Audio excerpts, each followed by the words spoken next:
आपे ऊंचाई परથી सूर्योदय જોયો છે ખરો? मैंने सबसे ऊंचा सूर्य जो है वो करीब 75,000 फुट से देखा है कि जिस जगह से कॉल पहले आ जाएगी वहाँ मैं ज्वाइन कर लूँगा। एयरफोर्स की कॉल पहले आ गई तो मैं एयरफोर्स एकेडमी चला गया। पूरा जीवन का ध्येय सिर्फ नेशनल इंटरेस्ट है, इसके लिए हमेशा तैयार बैठे रहते थे, जिससे कि रात को सब लोग खुर्राटे मारे हैं। हमारे देशवासी आंखों पे पट्टी बांध के कहते थे ओके ये स्विच कहाँ है, तो हम लोग स्विच ये कहाँ है, ये यहाँ पे, ये कहाँ पे, ये यहाँ पे। डिक्लेयर्ड फुल्ली ऑपरेशनल डे पहले, फिर रात की ट्रेनिंग शुरू करते हैं। जब रात की पूरी हो जाती है तो फिर लिखते हैं फुल्ली ऑपरेशनल डे नाइट। आप कभी सैम मानेकशॉ से मिले थे? तो उस समय भी उनकी तो वही आदत होती। सो यंग मैन, हाँ, what is your future plan? मैं कह sir another war if possible. Prime minister ji एक बार आए थे जामनगर, मिले तो वो हाथ पकड़ के मतलब बहुत इमोशनल हो गए और डैडी कुछ कह नहीं पाए। Good morning Gujarat. दर्शक मित्रों, जो तमने आज एक एवो प्रश्न पूछूं कि तमे सौथी यादगार सवार कई जोई छे अथवा तो सौथी ऊंचाई पर जईने कोई सूर्योदय जोयो छे खरो? विचारो केवा केवा दृश्य तमारा मानसपट पर आवी रह्या छे। मने याद छे त्यां सुधी एकाद वखत एरक्राफ्ट में बैठा बैठा मैं एक सूर्योदय जोयेलो जे मने बहु ज यादगार छे। धीरे धीरे आकाशना रंगो बदलाय अने आह्लादक वातावरण जोवा मळे। अने जो हवे हूँ एवुं कहूँ कि आ घटनाओं रोजिंदा जीवन में एक व्यक्तिए जोई छे अने ए आजे तमने अने मने गुड मॉर्निंग कहवा आव्या छे तो केवुं लागशे? जी हाँ, आज आपणी साथे जोड़ाया छे retired air commodore Surendra Singh Tyagi ji. Sir, आपका स्वागत है। Thank you. जेमणे अनेक सूर्योदयों जोया हशे अमुक ऊंचाईएथी अने ए एमना रूटीननो भाग हशे, तो आपणे वातचीत करीशुं एमनी साथे। अने पहेलो प्रश्न मने ए ज थाय छे, सर आपे ऊंचाई परथी सूर्योदय जोयो छे खरो? केवुं वातावरण होय छे? कैसा लगता है सर वो वातावरण? ये देख लीजिए कि जब हम लोग ख़ास तौर से MiG-21 की मैं बात करूं, क्योंकि उस पर ही हम लोग ऊंचाई पे जाते थे और उसकी हाईएस्ट रिकॉर्ड तो रशियंस का है 34 किलोमीटर का, पर हिंदुस्तान में हम लोग 24 किलोमीटर 25 किलोमीटर कभी कभार चले जाते थे शुरू में। बाद में उसका प्रोफाइल चेंज हो गया और उसका रोल बदल गया। तो मैं कह सकता हूँ कि मैंने सबसे ऊंचा सूर्य जो है वो करीब 75,000 फुट से देखा है। तो वो वहाँ से वो साइज़ में थोड़ा बड़ा लगता है। पृथ्वी की थोड़ी गोलाई से भी बहुत हल्की सी महसूस होती है, वो चपटी नहीं, फ्लैट नहीं दिखती है, क्योंकि उस हाइट पे हल्का सा कर्वेचर उस पर दिखने लग जाता, महसूस होता है। और सर वो रंग बदलने वाला जो माहौल होता है वो कैसा होता है? मतलब ब्लैक टू एकदम शाइनिंग, किस तरह से वो तो है कि जब वहाँ से फिर जब नीचे आते हैं तो फिर से वो डार्कनेस में आ जाते हैं। अच्छा। जब क्योंकि ऊपर से ही सूरज दिखता है पर नीचे सरफेस तो डार्क ही होती है। तो जब और हमारा तो रेट ऑफ डिसेंट क्लाइंब बहुत ज़्यादा होता है। मतलब हम लोग चढ़ गए तो मान लिया 6 मिनट में वहाँ पहुँच गए, और जब नीचे आते हैं तो उससे मतलब 3-4 मिनट में हम लोग हाइट नीचे हो जाती है, और जब नीचे आते हैं तो एकदम से फिर वो डार्क हो जाता है।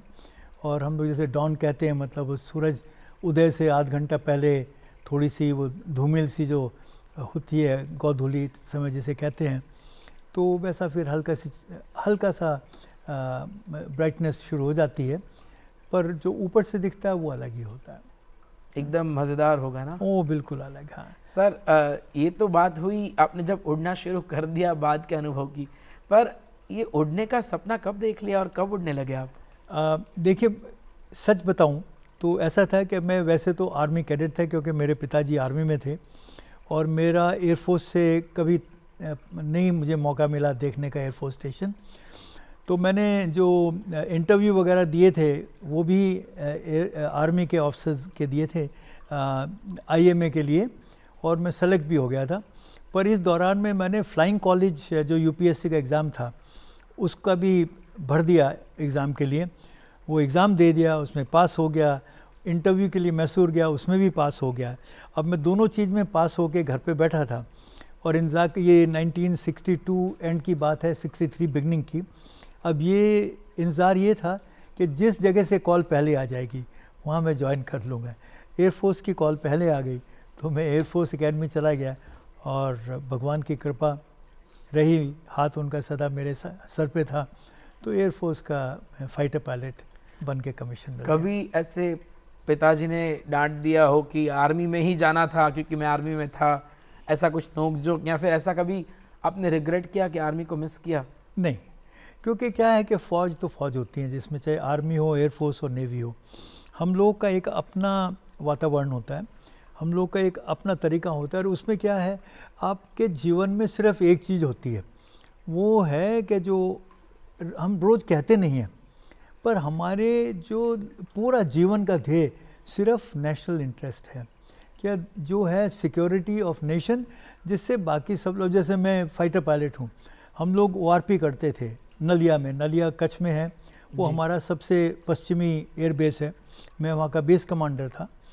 और वहाँ पे 2 जहाज़ हमेशा तैयार रहते थे मिसाइल और गन लगा के, अगर पाकिस्तान का कोई जहाज़ क्रॉस करने की कोशिश करे तो हम लोग उसको वहीं बॉर्डर के पास में ही मार गिराएं। 2 मिनट के अंदर हम टेक ऑफ कर जाते थे वार्निंग मिलते। तो ये सोच लीजिए कि हम लोग इसके लिए हमेशा तैयार बैठे रहते थे, जिससे कि रात को सब लोग खुर्राटे मारे हैं हमारे देशवासी। उसका जो करने के ये इतनी सेफ्टी हम लोग इंश्योर कर सकें, और वो हम लोग, वही हमारा ध्येय होता था हर चीज़ का। जो ट्रेनिंग इसी तरीके से करते थे, पहले हमारी हुई, फिर हमने सबको ट्रेन करते रहे, और वो ट्रेनिंग सबको इसीलिए देते थे, तो मानसिकता हमारी बस वही हो जाती है। सर, ट्रेनिंग फेज़ कैसा होता है? इसमें क्या होता है कि बड़ा मेथोडिकल है, ऐसे नहीं कि आपको एकदम से करें। जैसे पहले हमारा, जब मैं पहले वैम्पायर्स पे था, फिर हंटर्स पे गया, हंटर्स पे सिलेक्शन होके मिग पे आए। जब मिग पे आए तो ऐसे नहीं कि एकदम से हमें जहाज़ में बैठा दिया, उससे पहले हमारी पूरी ग्राउंड सब्जेक्ट की 1.5 महीने की पढ़ाई हुई। तो बिल्कुल टेक्निकल, हर चीज़ सिस्टम को हमें समझना पड़ा ठीक से। तो उसकी पूरी क्लासेज लगती थी, हम लोग रोज़ जो है 7 से 8 घंटे उसकी करते थे 1.5 महीने तक। उसके बाद में फिर हम एक सिमुलेटर होता था, उस पर जाके ट्राई करते थे कॉकपिट को कैसे, उससे हम आदत डालते थे। फिर हमारा एक ब्लाइंड फोल्ड चेक कॉकपिट में होता था, आंखों पे पट्टी बांध के कहते थे ओके ये स्विच कहाँ है, तो हम लोग स्विच, ये कहाँ है, ये यहाँ पे, ये कहाँ पे, ये यहाँ पे। और वो अगर सही नहीं हुआ तो आपको फिर वो करना, प्रैक्टिस करनी पड़ती थी उसकी। तो सोच लीजिए कि जब आपको आंख बंद करके अगर आपका हाथ सही जगह जा रहा है, दैट मीन्स अब आप कॉकपिट में बैठ के जहाज़ को फ्लाई करने के लिए तैयार हैं। और उसके बाद उसमें भी ये नहीं कि पहली जो सॉटी होगी, जो पहला मिशन होगा, सॉटी हम लोग उसे कहते हैं, उसमें ये सिखाएंगे। जैसे वो नर्सरी का बच्चा है, उसे का ये पहले सीधी लाइन खींचनी सिखाएंगे, तो वो 2 महीने सीधी लाइन खींचता है। फिर उसको क्रॉस सिखाएंगे, फिर उसमें गोलाई, आधी गोलाई दिखाएंगे, फिर पूरी गोलाई सिखाएंगे, फिर उसको का बनाना सिखाएंगे, ए लिखना सिखाएंगे। ऐसी हमारी फ्लाइंग में भी वो है, इतनी लंबी नहीं होती। ये है कि भाई 15 सॉटी, 10 सॉटी, 6 सॉटी हमारी होती हैं ट्रेनर में। उसमें हम देख लेते हैं कि आप सीख रहे हो, कोई कमी तो नहीं, उसको हम लोग करेक्ट करते हैं। और उसके बाद में जब लगता है कि ये अब ठीक हो गए, तो उनको फिर सिंगल वाले जहाज़ में भेजते हैं, उसे हम लोग कहते हैं फर्स्ट सोलो। तो वो फर्स्ट सोलो करते हैं, और उसके बाद में फिर ट्रेनिंग चलती है, पहले अकेले चलती है, फिर 2 जहाज़ों के साथ, फिर 3 जहाज़ों के साथ, फिर 4 जहाज़ों के साथ, फिर 6 जहाज़ों के साथ। तो जिससे कि आपको आदत पड़ जाए कि फिर बाद में जब फुल्ली ऑपरेशनल हम डिक्लेयर कर देते हैं, इसका मतलब कि अब आप जो है लड़ाई में जाने के लिए बिल्कुल तैयार हैं। दुश्मन पे रॉकेट डाल सकते हैं, दुश्मन पे बॉम्बिंग डाल सकते हैं, दुश्मन को स्ट्रैफिंग करके गनरी से उनके बंकर आप कर सकते हैं, या ट्रुप को मार सकते हैं। और उसके अलावा एयर कॉम्बैट में फाइटर अगर उनका आता है, तो आप उससे लड़ाई करके उसको भी मार गिरा सकते हैं। तो उसके बाद में आपके बुक में लिखा जाता है कि fit declared fully operational day पहले, फिर रात की ट्रेनिंग शुरू करते हैं। जब रात की पूरी हो जाती है तो फिर लिखते हैं fully operational day night, and that is, उसे हम लोग फुल्ली ऑपरेशनल पायलट कहते हैं उस जहाज़ पे। तो सर, आपका अमेज़न कितना अंदाजन टाइम रहा होगा कि जिसमें आपने डे एंड नाइट दोनों का ट्रेनिंग सक्सेसफुली कंप्लीट किया होगा? हाँ, इसमें मैं कहना चाहूँगा, मैं इस चीज़ का बड़ा गर्व करता हूँ कि जब हम लोग की ट्रेनिंग शुरू हुई तो टाइम आराम से होता था। मेरी ट्रेनिंग में मुझे करीब 1 साल के करीब लगा, 9 महीने 1 साल के करीब। पर जब हम लोग सीनियर बन गए और जब मैं पोजीशन में था, तो मैंने जो है हमारे पायलट्स को 4-4 महीने में, 3-3 महीने में ऑपरेशनल कर दिया। और उसी के कारण से मेरी फ्लाइंग, क्योंकि आप अकेले नहीं होते, फॉर्मेशन में हैं, तो उसको दूसरे यंग पायलट को फ्लाई करने के लिए आपको फ्लाई करना पड़ता है। तो दिन में सबकी लिमिट होती है। क्या यंग जो है वो 2 मिशन कर सकता है, जो डे ऑप्स है पर वो सुपरवाइज़र नहीं है वो 3 कर सकते हैं, और जो सुपरवाइज़र है वो 4 कर सकते हैं। तो मैं उस कैटेगरी में जल्दी पहुंच गया था, तो मैं करीब करीब जब भी मौका होता था 4 करता था, इसलिए कि मैं फिर 4 लोगों के साथ फ्लाई करके रोज़ उन्हें उनकी फ्लाइंग कराते रहें। क्योंकि ट्रेनिंग के लिए हर स्क्वाड्रन में करीब 10 से 12 के करीब अंडर ट्रेनिंग पायलट आते हैं, और 4 या 5 जो हैं वो सुपरवाइज़र होते हैं, 5 करीब। तो हम लोग 16 के प्लस माइनस होते हैं। और मेरी क्योंकि शुरू में जल्दी ट्रेनिंग हो गई थी, तो मैंने कुल 9 MiG-21 स्क्वाड्रन को कन्वर्ट कराया, मतलब दूसरे टाइप से MiG-21 पे कराया। तो इसलिए क्या होता था कि जब मैं जाता था तो पायलट ज़्यादा होते थे, नए जहाज़ होते थे, तो आप फ्लाई कर सकते थे ज़्यादा। तो इस वजह से मेरी खुद की फ़्लाइंग इस वजह से होती रही। पर जब मैं फ़्लाई कर रहा था, वो इसलिए नहीं कर रहा था कि मेरी फ़्लाई हो रही है, मैं इसलिए कर रहा था कि मेरे यंग पायलट की फ़्लाइंग, उनकी ट्रेनिंग हो रही ज़रूर हो और जल्दी से जल्दी हो।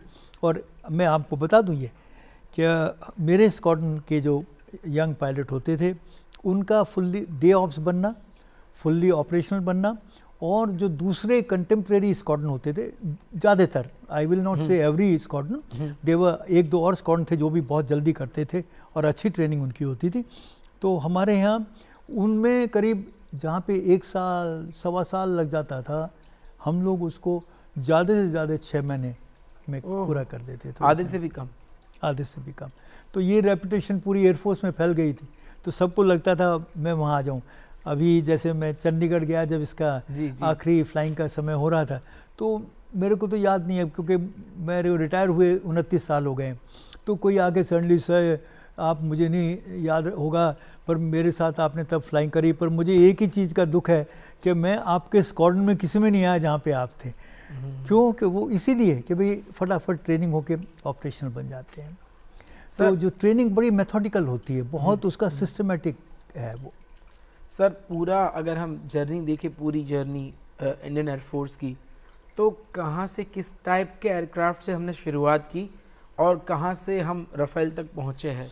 आप ये देख लीजिए कि जब 1932 में हमारे बने, तो वापती और ऐसे वो प्रॉप वाले जहाज़ होते हैं जिनमें आगे पंखे होते थे, और उनकी स्पीड समझो 100 कुछ किलोमीटर की होगी, मतलब उनकी 70-80 मील, तो वो 120 किलोमीटर ऐसे ज़्यादा होते थे। वहाँ से करते करते फिर हमारे मतलब स्पिटफायर, टेम्पेस्ट ऐसे जहाज आए, प्रॉप के ही थे पर उनकी स्पीड बड़ी अच्छी थी, वो 700, 650-700 किलोमीटर तक जाने लगे थे। बाद में वो चेंज इम्प्रूव होके हमारे पास जेट आए, वेम्पायर वाज पहला सबसे जेट आया। फिर एक तूफ़ानी जहाज़ जो फ्रेंच था, तूफ़ानी हमने नाम दिया था उसका, ओरेगन उनका नाम था, तूफ़ानी आए। उसके बाद में मिस्टियर्स और हंटर आए। मिस्टियर फ्रेंच था और हंटर जो था वो ब्रिटिश था। और फिर कैनबरा बॉम्बर आया। उसके बाद में इन सब के आने के बाद में MiG-21 1963 में हमने लिए, जो पहला सुपरसोनिक एयरक्राफ्ट था। उससे पहले वो सब ट्रांससोनिक थे, मतलब उनकी स्पीड साउंड की स्पीड से कम रहती थी। समझो 950-1000 किलोमीटर तक जाते थे, साउंड की स्पीड 1126 किलोमीटर की होती है। तो उसके आगे अगर ऊपर हो जाती तो उसको हम लोग सुपरसोनिक एयरक्राफ्ट कहते हैं। ओके। तो सर जब आप फ्लाई करते हैं तो क्या वो ट्रेनिंग के लिए और सिर्फ युद्ध के लिए होता है, या फिर लाइक वॉर सिचुएशन नहीं है, ट्रेनिंग पीरियड नहीं चल रहा है किसी का, तो क्या हम फ्लाई करते हैं? फ्लाइंग तो ऐसा है, जो जैसे बॉक्सर होगा या पहलवान होगा, वो रोज़ अखाड़े में होगा, चाहे दंगल हो या नहीं, कुश्ती का कोई कंपटीशन हो या ना हो, उसे रोज़ सुबह वो दंगल जाके प्रैक्टिस करेगा। वही हमारा होता है, क्योंकि लड़ाकू हैं हम लोग, हमारा पर्पस सिर्फ लड़ना है। और लड़ना मतलब ऐसे नहीं कि लड़के पिट के आ जाएं, हमारा तो पर्पस ये है कि पीटने जाएं, और पीटने जाएंगे तो हमारी ट्रेनिंग बिल्कुल इतनी सुपर होनी चाहिए। तो उसके लिए हम लोग ये प्रैक्टिस करते हैं। तो जो हमारी जो रोज़मर्रा की फ्लाइंग होती है वो उसी बेसिस पे होती है। जैसे कि हम लोग एनिमी को अटैक करने जा रहे हैं, ये एनिमी को इंटरसेप्ट करने जा रहे हैं, वो दोनों रोल हम प्रैक्टिस करते हैं। और उसको कैसे उसका एक्शन लेंगे, रिएक्शन क्या करना है, कैसे उसको काउंटर करके उससे उसको हम मार गिराएं, ये करने की कोशिश करते हैं। ये हम लोग ट्रेनिंग हमेशा करते रहते हैं। और जैसे आपने पूछा कि कभी है कि आप नहीं ये ट्रेनिंग कर रहे हो, तो हम लोग करते हैं डिमॉन्स्ट्रेशन। जैसे पब्लिक डिमॉन्स्ट्रेशन होते हैं, 26 जनवरी का है, उसके ऊपर से जाते हैं। फिर फाइटर जो कभी एरोबेटिक शो करते हैं, जिसमें सूर्य किरण है 9 जहाज़ों की है, और हर जहाज़ का फासला जब वो होते हैं 2 या 3 मीटर से दूर हैं एक दूसरे से, और वो पूरा मिनोमिन करते हैं, पूरा ऐसे करके। तो आप सोच लीजिए साथ में उसी उसमें जुड़े हुए आप जो कर रहे हैं वो उतने और वहीं पे जुड़े हुए हैं, क्योंकि आपके दूसरा जहाज़ आपसे 3 मीटर पे है। तो ये नहीं कि आप इधर चले जाओगे तो उसमें लगोगे जाके। तो ये बहुत ही प्रिसिशन फ्लाइंग होती है, बहुत एक्यूरेट हमें फ्लाइंग करनी पड़ती है। और ये भी हम लोग करते हैं जिससे कि पब्लिक का कॉन्फिडेंस, हमारी जो जनता है विश्वास रहे, उनको रहे कि भाई देखो क्या कितना अच्छा कर रहे हैं, तो हमारी देखभाल ये कर पाएंगे। सर आपने कैसे कैसे स्टंट्स, एरोबेटिक्स जो आपने कहा, हाँ, कितने और कैसे कैसे दिल धड़क रहे वो एक्सपीरियंसेस? नहीं, मैं मतलब मेरी रेपुटेशन एयरफोर्स में थी कि मैं अक्सर करता था, जब भी कभी मौका मिलता था तो हम लोग वो जब मतलब फ्लाइंग करके आगे, ट्रेनिंग जिसके साथ गए थे उसका हो गया, उसने लैंड करा, मेरे पे थोड़ा सा फ्यूल है तो मैं 1-2 लूप कर दिया, और आगे 1-2 लूप मतलब पूरा हाँ, चक्कर करते हैं।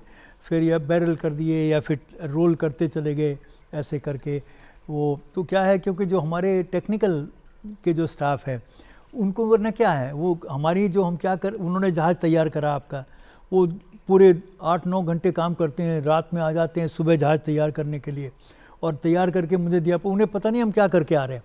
तो अच्छा। इससे क्या उन्हें भी उनका मोटिवेशन बना रहे। मेरे जैसे काफ़ी थे एयरफोर्स में जो हमेशा कुछ ना कुछ आके एयरफील्ड के ऊपर ऐसे कर देते जिससे उनका हौसला भी बढ़ा रहे।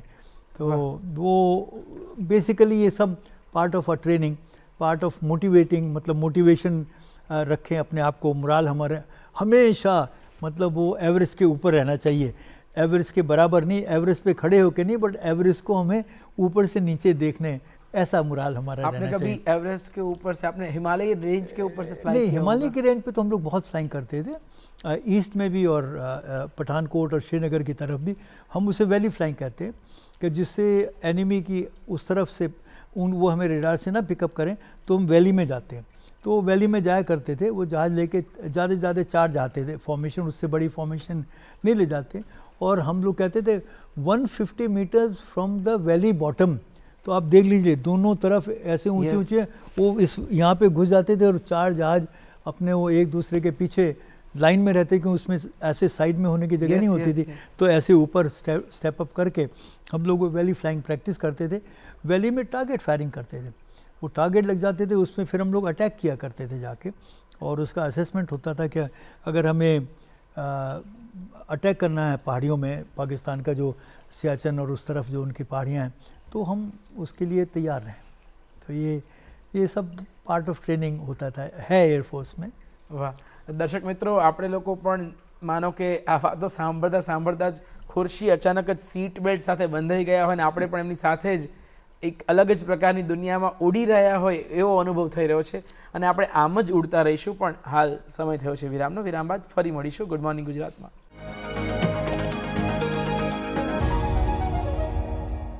નમસ્કાર, વિરામ બાદ ફરી આપનું સ્વાગત છે ગુડ મોર્નિંગ ગુજરાતમાં, અને આપણે વાત કરી રહ્યા છીએ રિટાયર એર કોમોડોર સુરેન્દ્રસિંહ ત્યાગી સર સાથે. આપણે જ્યારે કોઈ ફાઇટર જેટ ચલાવતા વ્યક્તિ સાથે વાત કરતા હોય તો એક વ્યાજબી પ્રશ્ન તો ઉદ્ભવે જ ઉદ્ભવે, અને એવો જ પ્રશ્ન મને થઈ રહ્યો છે. સર, आपने कभी बॉम्ब फेंका है किसी के ऊपर? Like have you ever destroyed bunkers और रनवे? आपने कभी ना कभी तो वॉर, क्योंकि आपका जो पूरा स्पान रहा है कारकिर्दी का, उसमें आपने शायद 71 वॉर, आपने 65 का वॉर भी आप ही के टेंडर में आया होगा. जी हाँ, 65 में मैं आर्मी के साथ अटैच था सियालकोट सेक्टर में. हम लोग सियालकोट से 6 किलोमीटर दूर तक पहुंच गए थे पाकिस्तान के अंदर. और पर 71 में ये मतलब फ्लाई कर रहा था. गुवाहाटी से हम लोग बांग्लादेश की तरफ ऑपरेट कर रहे थे. ढाका के 2 रनवे हैं, कुर्मितोला और तेज़गांव, उन पे हम लोगों ने बॉम्बिंग वगैरह करी, और बड़ी इफ़ेक्टिव बॉम्बिंग थी. हम लोग 2 बॉम्ब हर जहाज़ लेके जाता था, 500 KG each, that means 1000 KG bomb लेके हर जहाज़ जाता था। जनरली 4 जहाज़ जाते थे उसको अटैक करने। और तो सोच लीजिए जब हमने पहली 3 फॉर्मेशन गई उसमें ही रनवे का बिल्कुल ध्वस्त कर दिया था। फिर दूसरी 3 गई, 4 गई, वो दूसरे रनवे को ख़त्म कर दिया। और उन पे इतना मटेरियल नहीं था कि उसे रिपेयर कर सके, तो वो फिर ऐसा ही पड़ा रहा। और ये मैंने तीसरे दिन जब मुझे एक मिशन मिला कि भाई आप जाके देखिए, जाइए 3 किलोमीटर पे और उनके ऊपर नीचे फ्लाई करिए, कभी नॉर्थ से साउथ, साउथ से नॉर्थ, ऐसे। तो वो पाकिस्तान वाले ऊपर आके आपको इंटरसेप्ट करना चाहेंगे तो आप लड़ो और उन्हें मार गिरा के आ जाओ वापस। पर जब गए तो वहाँ कुछ नहीं हुआ। तो फिर मुझे पता लगा कि अब ये इनके बस का नहीं है और हमारी टोटल एयर सुपीरियॉरिटी हो गई है, मतलब हम उनकी एयरफोर्स को बिल्कुल ग्राउंड कर दिया है। तो फिर मैंने ढाका के ऊपर एक लूप किया और मतलब लड़ाई में फाइटर पायलट वैसे ही थोड़े से दिमाग से पागल से ही होते हैं, तो वो कर दिया। और उसका जो पता, उन्होंने पाकिस्तान का जो पायलट वहाँ बैठा था उसने किताब लिखी 2013 में, और वो 2013 में उसने लिखा कि जब हम वहाँ बैठे थे और हमें फ्लाइंग करने का मौका नहीं मिल रहा था, ये लोग आ रहे थे और कर रहे, तो मैं ये एक आया, उसने बजाय इसके कि कुछ करें उसने लूप कर दिया वहाँ पे हमें, तो और हमें आग लग गई कि भाई किसी तरीके से ऊपर चढ़ने का मौका मिले, कम से कम लड़े। और मैं आपसे बता दूँ, कोई भी जो फाइटर होता है वो किसी भी देश का हो, इसमें मैं ये नहीं कह रहा कि हम और वो या ये या वो। 6 तारीख को ये सब, 6 तारीख तक हमने टोटल सुपीरियॉरिटी हो गई थी। या 7 को ऑल इंडिया रेडियो वाले आए गुवाहाटी के, क्योंकि उन दिनों दूरदर्शन नहीं था, और उन्होंने इंटरव्यू के लिए हमें बुलाए 5-7 पायलट, तो मुझे भी बुलाया, मेरे से बात करने लगे। तो मेरा जो बातचीत हुई मैं आपको बताऊंगा, क्योंकि बहुत वो दिल की चीज़ है, दिल में हमारे क्या रहता है।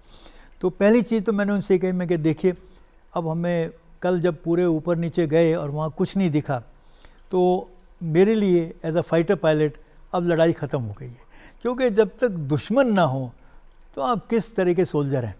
मतलब फिर वो तलवार लगा के लटका के घूम रहे हैं, डेकोरेशन पीस करके कुछ फ़ायदा नहीं जब तक निकाल के लड़े ना आदमी। तो मैंने कहा वो ख़त्म हो गया। और दूसरी चीज़ मैंने कहा आपको बता दूं, हम तो जब भी कभी मैं किसी मंदिर में जाता था और मंदिर में जाके भगवान जी के आगे शीश झुका के ये नहीं मांगता था मेरा तरक्की हो जाए, मेरे को ये हो जाए, मेरे को वो हो जाए। मैं हमेशा यही मांगा करता, हे भगवान जी लड़ाई करा दो, कम से कम पता तो लगे हम कितने अच्छे फाइटर पायलट बन गए हैं, वाकई में हैं जैसा हम समझते हैं अपने आप को, या तो मरेंगे या मारेंगे। तो हमारी मानसिकता ही वैसी होती है, वो हर फाइटर पायलट का ऐसा ही होता है। पर आपका ट्रेनिंग से लेकर हर एक फेज़ में आपको उसी के लिए तैयार किया जाता है, तो अपने आप को एक तराशा है आपने, तो उसकी एक कसौटी, उसकी एक परीक्षा होनी चाहिए, इसीलिए आपने ये मांगा होगा। बिल्कुल, इसीलिए, सिर्फ इसलिए। तो और जैसे मैंने कहा कि मैंने उनसे कहा भाई देखिए अब क्योंकि यहाँ दुश्मन नहीं आएंगे तो क्या फ़ायदा, फिर लड़ाई तो बॉम्ब तो हम डालते ही रहेंगे उसका। अब तो उसके बाद तो हमने उन्हें जहाँ चाहो वहाँ पे एक्यूरेटली सब चीज़ डालते रहे, क्योंकि देयर वाज नो अपोजिशन। पर इवन हमारा 71 की जो विक्ट्री थी उसका ज़्यादातर श्रेय हमारे एयरफोर्स को जाता है कि उन्होंने उनको बहुत ही नुकसान पहुंचा दिया, क्योंकि हमारे आर्मी को भी पूरा सपोर्ट मिल गया ना। आर्मी को एयरफोर्स की इंटरफेरेंस ख़त्म हो गई। हमारी आर्मी को उनकी एयरफोर्स कुछ नहीं बीच में, ना तो अटैक कर सकती थी ना कुछ कर सकती थी, तो वो बड़ा एडवांटेज हो गया। अब हमारी आर्मी जो थी वो सीना तान के चल सकती थी, सिर्फ आर्मी से अटैक लड़ना था, वो हम तैयार थे, हम उसके लिए उनसे बेहतर थे। तो ये बड़ा एडवांटेज हमें उसका हुआ कि ये जो एयर डिफेंस, इसीलिए हर जगह कोई भी वो है वो यही चाहते हैं कि हम एयर सुपीरियॉरिटी आ जाए हमारा, जिससे कि एयर डिफेंस खुल जाए और फिर हम लोग आराम से अटैक करें और उनके दुश्मन के जहाज़ हैं वो हमारी आर्मी के प्रोग्रेस में नई अड़चन डाल सकें।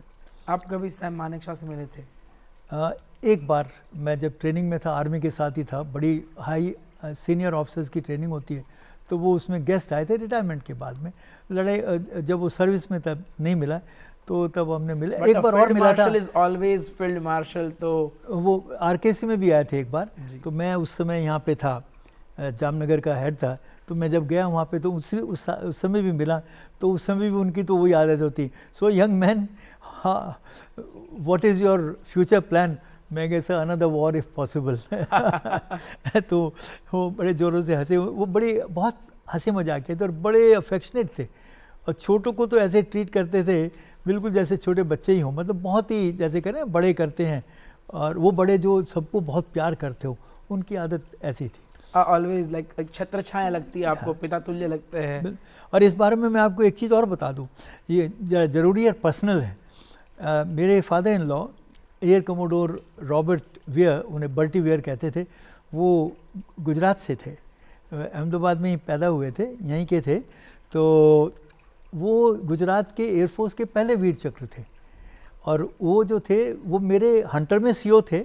बाद में MiG-21 जो पहला मैं ऑपरेशनल स्क्वाड्रन गया, उसमें भी वो मेरे कमांडिंग ऑफिसर थे, एयर कमोडोर वियर। तो मेरी जो इनिशियल ट्रेनिंग है, जो कहते हैं ना जैसे उंगली पकड़ के चलाना, वो उन्होंने सिखाया है। तो मुझे फाइटर पायलट जो बनाया, एक ऑफिसर जो अच्छा बनाया, वो सब उनका श्रेय, उसका पूरा श्रेय मैं अपने father in law air commodore Robert wear, Bertie wear को देना चाहूँगा, जो गुजराती हैं। और अपने प्राइम मिनिस्टर जी एक बार आए थे जामनगर, मिले, तो वो हाथ पकड़ के मतलब बहुत इमोशनल हो गए, और डैडी कुछ कह नहीं पाए। तो बाद में मैं आया था अहमदाबाद, तो मिला, तो फिर उन्होंने मेरे से कहा कि मैं कहना चाह रहा था कि I am so proud to be a Gujarati, वो उन्हीं नहीं कह पाए। तो जब मैं उन्हें मिला, अपने प्रधानमंत्री जी को, तब CM थे वो, तो मैंने कहा कि उस दिन नहीं कह पाए, पर ये मैं आपको बता दूं वो क्या कहना चाह रहे थे। उसने कहा मैंने उनकी आंखों में देख लिया था वो क्या कहना चाह रहे हैं। तो ये प्रधानमंत्री जी, तब उनका ये उनका आंसर था उस पर। तो ये हमारे, तो ये घर की है, मतलब फादर इन लॉ की वजह से जो जहाँ मैं पहुँचा, कि दुनिया में मेरी सबसे ज़्यादा फ्लाइंग MiG-21 पे है, इसलिए कि मैंने दुनिया में सबसे ज़्यादा ऑपरेशनल फाइटर पायलट ट्रेन किए होंगे, अपने यहाँ नहीं, इराक में भी जाके 2 साल मैंने वहाँ के पायलटों को ट्रेन किया। और मेरा जो जितना मैंने ट्रेन किया वो दुगना था जो नंबर 2 हमारी टीम में थे उन्होंने किया। ओके। तो ये क्योंकि मेरा ये you are holding that world record, आपने सबसे ज़्यादा ड्यूटीज आपकी MiG-21 और आपका रिश्ता दो दोस्त की तरह बन गया था। बिल्कुल। ये तो मेरी वाइफ का हमेशा, शालिनी का इस चीज़ पे झगड़ा होता रहता है कि मैं हमेशा नंबर 2 ही रहूँगी तुम्हारी ज़िंदगी में। मैं कह नहीं भाई, आप बराबर ही हो, अगर आप नहीं होती, ये बहुत ज़रूरी है मेरा कहना। ये देखिए हम लोग, अब मेरे पे 16 मेडल हैं, तो हम लोगों को बड़े सीने पे लगा के छाती तान के चलते हैं, घूमते हैं, फिरते हैं। मैंने इतनी फ्लाइंग करी, सुबह में 5 बजे से लेके रात को 1 बजे 1:30 बजे तक करते रहे। बीच में 1 घंटा आ गया, 2 घंटे आ गया, रोज़ नहीं, पर जब ज़रूरत पड़ती थी तो महीने में समझो 2 बार 3 बार कर दी। और नहीं, रोज़ सुबह जाके 6 बजे जाके 3 बजे से पहले कभी आते नहीं थे हम लोग, 2 या 3 बजे आते थे। बच्चे क्या हो रहे हैं, उनका स्कूल में एडमिशन कौन करेगा, माताजी की दवाई किसने दी है, उन्हें अस्पताल कौन लेके जाएगा, ये मेरे दिमाग में नहीं रहता था। तो ये हम जो पायलट या जो भी सोल्जर होते हैं, सब सोल्जर, वो अपनी ड्यूटी बिल्कुल फ्री होके जो करते हैं, इसका पूरा श्रेय हमारी माताओं को और हमारी वाइफ्स को, उनको जाता है। क्योंकि वो पूरी देखभाल जो हमारी है वो फैमिली वाला वो ले लेती हैं, और हमें बिल्कुल खुला छोड़ देते हैं कि you carry on doing your duty, बिल्कुल बगैर झिझके।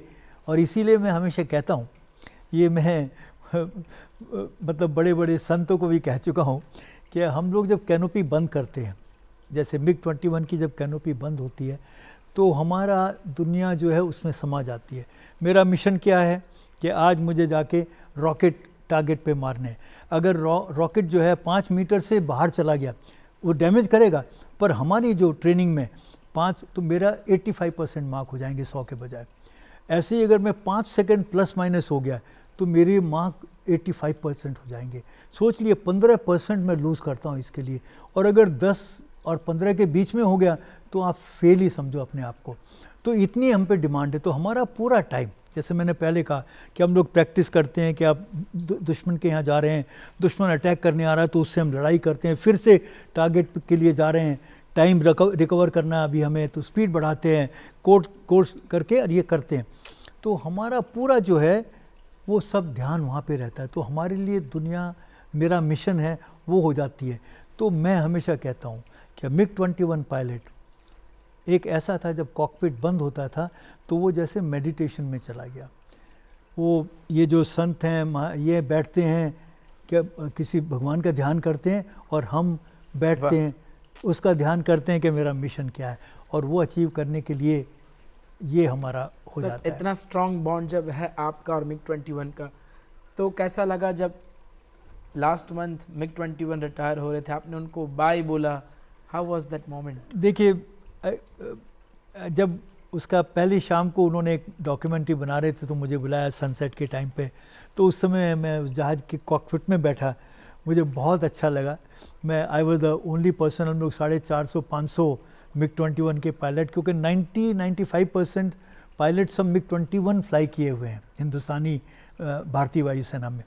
तो वहाँ बैठा, तो मेरे लिए तो मैं क्या कह सकता हूँ, वो एक्सपीरियंस जैसे फिर से मैं 30 साल पहले एयरफोर्स में चला गया हूँ। तो कॉकपिट में बैठा, उन्होंने फिर जो भी उन्होंने करना था किया। जब अगले दिन वो लास्ट लैंडिंग के लिए आए, तो जब उन्होंने जब वो अप्रोच पे आ रहे थे तो अनाउंस किया उसने, फ्लाइंग कंट्रोल वाले ने, and here comes MiG-21 for the last time to land, for his last landing. जब उन्होंने ये कहा, अब अगर आप आके देखेंगे मेरे रोंगटे अब भी सोच के खड़े हो गए। उस समय चश्मे के अंदर से आंसू निकल गए, और मैं अकेला नहीं था, जितने हम MiG-21 वाले थे सबकी आंखें नम हो गई। ये हमारा रिश्ता था MiG-21 से।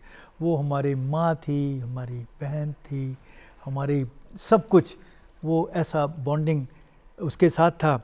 और माँ होती है कहीं हो दुनिया में, आप कहीं भी चले जाओ, पर माँ है तो आपको ये महसूस नहीं होता, वो हमेशा आप समझते हो कि आपके सिर पे हाथ है।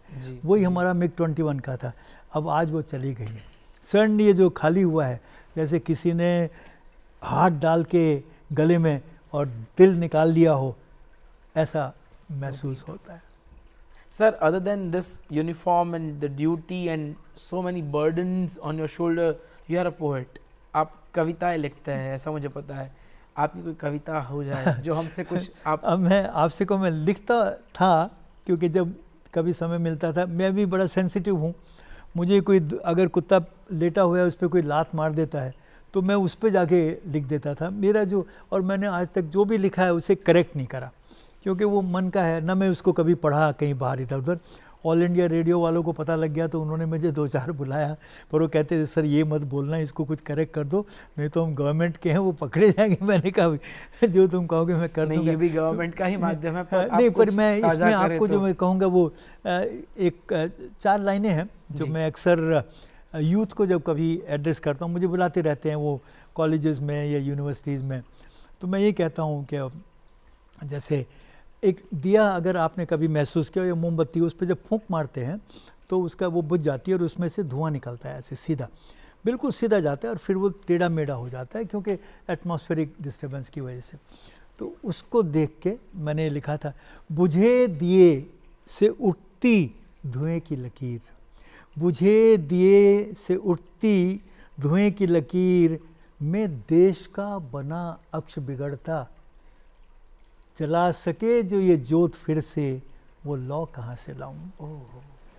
तो यूथ इज़ लॉ। अब मैं उन पे छोड़ देता था ये, मैंने कहा देखो हम तो नहीं कर पाए, हम तो बुझे दिए को, धुएं को उठता देखते रहे, आप लोगों को ये फिर से दिया जला के देश का अक्ष जो है या नक्शा है उसे वैसा ही बनाना है, और गोल्डन जो हम लोग कहा करते थे स्वर्ण युग, वो आपको लाना है। बहुत બડી વાત की आपने और बहुत बड़ी जिम्मेदारी दी है यूथ को, અને મને ખાતરી છે કે દેશના યુવાનો આ જવાબદારી પર ખરા ઉતરશે, અને ફરી ક્યારેક જો એવી કોઈ સિચ્યુએશન આવશે તો ઓપરેશન સિંદૂરની જેમ જ યુવાઓ જે તાલીમ મેળવી ચૂક્યા છે આપના જેવા લોકો પાસેથી, એ ફરી દેશની સુરક્ષા માટે કટિબદ્ધ હશે। સર, આપનો ખૂબ ખૂબ આભાર। ગુડ મોર્નિંગ ગુજરાતમાં આપ આવ્યા અને દર્શકો સાથે આટલી વાત કરી, અને થેન્ક યુ। જય હિન્દ। મને અવસર આપ્યો, જી મેં બહુ સરસ જી, I am feeling very good. અમને પણ ખૂબ આનંદ થયો આપની સાથે વાત કરીને।